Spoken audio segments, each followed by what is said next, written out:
రాత్రి నుంచి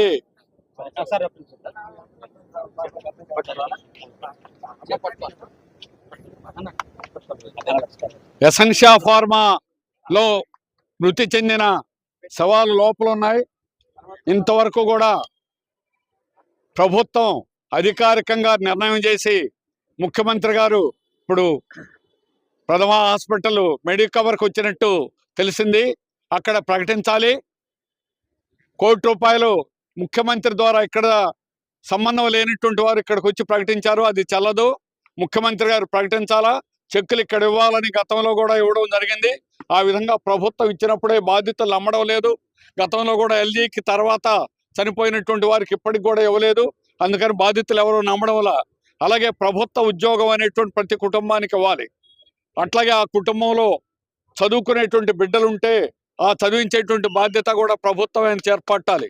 భవిష్యత్తులో ఇట్లాంటి ప్రమాదాలు జరగకుండా నివారించాలనంటే ఖచ్చితంగా సేఫ్టీ ఆడిట్ చేయాలి. అలాగే ఫ్యాక్టరీ చట్టాన్ని అమలు చేయాలి. ఫ్యాక్టరీ అధికారులు పర్యవేక్షణలు తనిఖీలు చేయాలి. ఇప్పుడు తనిఖీలు చేయకూడదని ప్రభుత్వాలు నిర్ణయించడం వల్ల తనిఖీలు జరగడం లేదు. ప్రమాదాలు తీవ్రంగా జరుగుతున్నాయి. అందువల్ల యాజమాన్యం నిర్లక్ష్యంగా చేసినటువంటి వాళ్ళు అరెస్ట్ చేయాలి. చట్టంలో ఉంది. ఫ్యాక్టరీ చట్టంలో ఫైను జరిమానాలు కాదు, ప్రాసిక్యూట్ చేయాలని ఉంది. అరెస్ట్ చేయాలా, జైల్లో పెట్టాలని ఉంది. అదే అడిగాం కలెక్టర్ గారిని.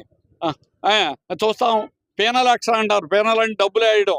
డబ్బులు కాదు, జైల్లో పెట్టాలా. బేడీలేసి అరెస్ట్ చేసి జైల్లో పెట్టాలా. ఇంత 17 మందిని చంపిన వాడిని ఏమి చేయాలా? ఎవడైనా ఒక హత్య చేస్తే ఊరుకుంటారా? వాడిని జీవిత ఖైదు ఉరిశిక్షలు చేస్తారు. కానీ ఇంతమందిని ఈ రకంగా హత్య చేయడం అనేది యాజమాన్యం యొక్క నిర్లక్ష్యం వల్ల జరిగింది. రెండోది ప్రభుత్వం యొక్క బాధ్యత. ప్రభుత్వం కూడా ఇందులో బాధ్యత అనేది ఉంది.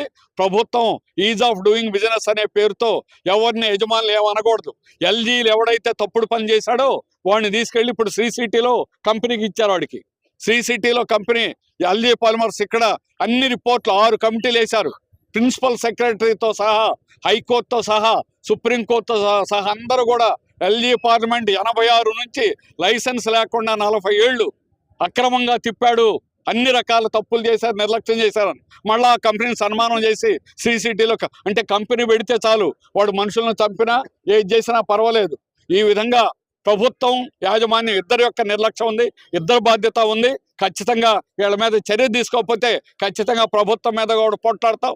రేపు రాష్ట్ర వ్యాప్తంగా అన్ని ఫార్మా కంపెనీలు, రసాయన కంపెనీలు, సిమెంట్ కంపెనీలు అన్నింటినీ కూడా ప్రమాదాలు తరచుగా దొరుకుతున్న ఈ కంపెనీలన్నింటినీ కూడా మూసేయాలని, అక్కడ నిరసన తెలియజేయాలని యావత్ కార్మిక వర్గానికి కోరుతా ఉన్నాం.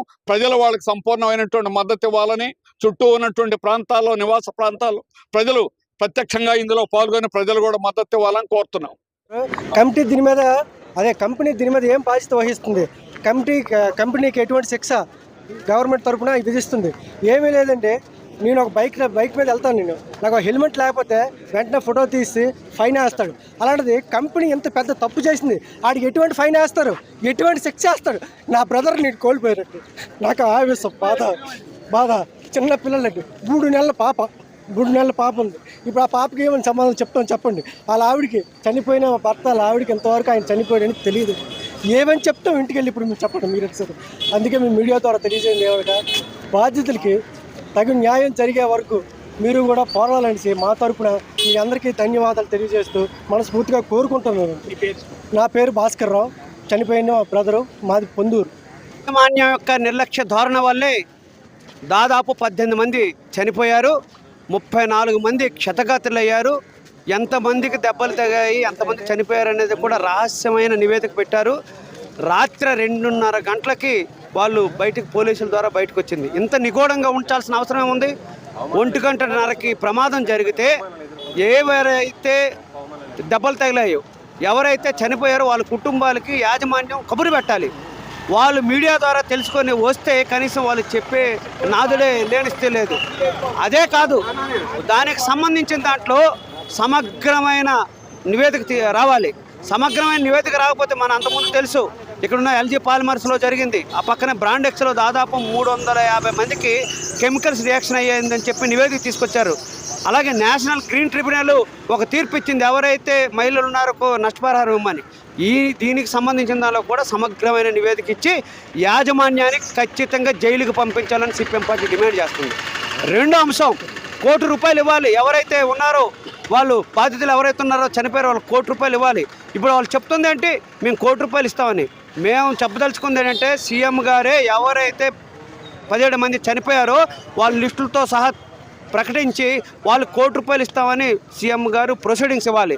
లేకపోతే ఎల్జీ పాల్మర్స్ ఇట్లాంటి కబుర్లే చెప్పారు. ఈరోజు కూడా నష్టపరిహారం ఇవ్వకుండా అనేక ఇబ్బందులు పడతా ఉన్నారు.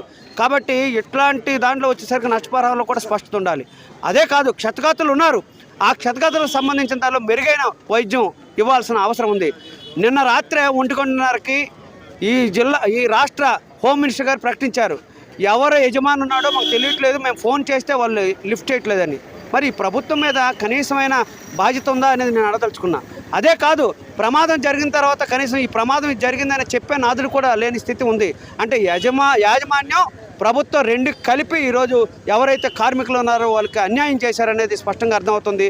ఇప్పటికైనా, ఎందుకంటే విశాఖపట్నం పెద్ద ప్రమాదానికి కేంద్రంగా ఉంది. ఇటు పరిశ్రమలు ఉన్నాయి, అనేక కొత్త పరిశ్రమలు రాబోతూ ఉన్నాయని చెప్తా ఉన్నారు. ఈ పరిశ్రమలు వచ్చేటప్పుడు సేఫ్టీ ఆడిట్ ఎవరు చెప్పాలి? పొల్యూషన్ కంట్రోల్ బోర్డు రావాలి, ఫ్యాక్టరీ ఇన్స్పెక్టర్ రావాలి, రెగ్యులర్గా సేఫ్టీ ఆడిట్ జరపాలి. ఏ రకంగా ఆడిట్ జరిపారో దాని నివేదిక కూడా బయటకు చెప్పాలి. ఆ రకమైన సేఫ్టీ ఆడిట్కి సంబంధించిన దాంట్లో రాష్ట్ర ఆడిట్లు తప్ప, యాజమాన్యాలకు ఉపయోగపడే ఆడిట్లు తప్ప ప్రజలకు ఉపయోగపడే ఆడిట్లు అనేవి లేవు అనేది స్పష్టంగా అర్థమవుతుంది. కాబట్టి మొత్తంగా జరిగినప్పుడు యాజమాన్యం యొక్క నిర్లక్ష్యం ఉంది. అదే సందర్భంలో అదొక రహస్యంగా ప్రమాదం జరిగింది అనేది క్రియేట్ చేయాలని, అంతకుముందు 2 చచ్చిపోయారు, 3 చచ్చిపోయారని చెప్పారు. ఎన్డీఆర్ఎఫ్ వాళ్ళు రాకపోతే 17 మంది చనిపోయారని తెలిసే పరిస్థితి లేదు. సిఐటియు సిపిఎం పార్టీ నాయకులు గొడవ చేస్తే ఏం జరగలేదు, 2 మాత్రమే చనిపోయారు అనేది మొట్టమొదటి చెప్పారు. తర్వాత రాత్రి 2 గంటలకి 17 మంది చనిపోయారు, 34 మందికి దెబ్బలు తగిలాయి. ఎఫ్ఐఆర్లో కూడా ఇప్పుడు ఏమని పెట్టారంటే నెగ్లిజెన్సీ మేనేజ్మెంట్. నెగ్లిజెన్సీ కాదు, హత్య చేశారు, చంపబడిన వాళ్ళు యాజమాన్యమే కుట్ర పన్నారనేది పెట్టాలి. మామూలుగా ఇందాకలా బాధ్యుడు చెప్పాడు, ఏదైనా ఒక చిన్న తప్పు చేస్తే పోలీసులు 24 గంటలు జైల్లో పెడతారు. ఆయన ఎందుకు జైల్లో పెట్టలేదు? వీళ్ళకి ఏం లాలుచ్యం ఉంది? కాబట్టి ఇట్లాంటివన్నీ అనేక ప్రశ్నలు తలెత్తుతా ఉన్నాయి. ఇప్పటికైనా ప్రభుత్వం వెంటనే జోక్యం చేసుకుని బాధితులు న్యాయం జరగాలి. ఎవరైతే యజమాని ఉన్నాడో వాడికి అరెస్ట్ చేయాలని సిపిఎం పార్టీ డిమాండ్ చేస్తా ఉంది. ఏదైతే మృతుల సంఖ్య 17 మంది అంటున్నారో కానీ 20 పైగా ఉన్నాయని చెప్పి కొన్ని ఆరోపణలు, ఏది నిజం? అలాంటి అనుమానాలు రావచ్చు. ఎందుకంటే అనుమానాలు అంటే మొట్టమొదటి 2 చనిపోయారు అన్నారు. తర్వాత ఎన్డీఆర్ఎఫ్ వాళ్ళు ఆ బిల్డింగ్ కూలిపోయిన ఒక్కొక్కటి తీస్తూ ఉంటే ఒక్కొక్క శవం బయటకు వస్తుంది. ఒక శవం తీస్తుంటే ఇంకొక శవం, ఇంకొక కాలు తీస్తుంటే ఇంకొక చేయి వస్తుంది, ఇంకొక చేయి తీస్తూ ఉంటే ఇంకొక తలకాయ వస్తుంది. ఒక మహిళ అయితే చెట్టు మీదే శవం వేలాడుతూ ఉంది. ఇట్లాంటి మనం చూడలేము.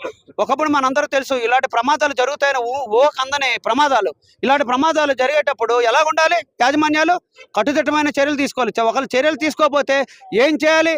ప్రభుత్వమే జోక్యం చేసుకొని నువ్వు కానీ సక్రమంగా వ్యవహారం చేయకపోతే నీకు రాయితీలు కట్ చేస్తావు. వాళ్ళకి భూములు ఇస్తున్నారు, ప్రభుత్వం రాయితీలు కల్పిస్తుంది, అన్ని రకాల సహాయ సహకారాలు ఇస్తుంది. వాళ్ళు జవాబుదారితనంగా ఉండాల్సింది పోయి అన్యాయం చేయడం అనేది పచ్చి దుర్మార్గం అయింది.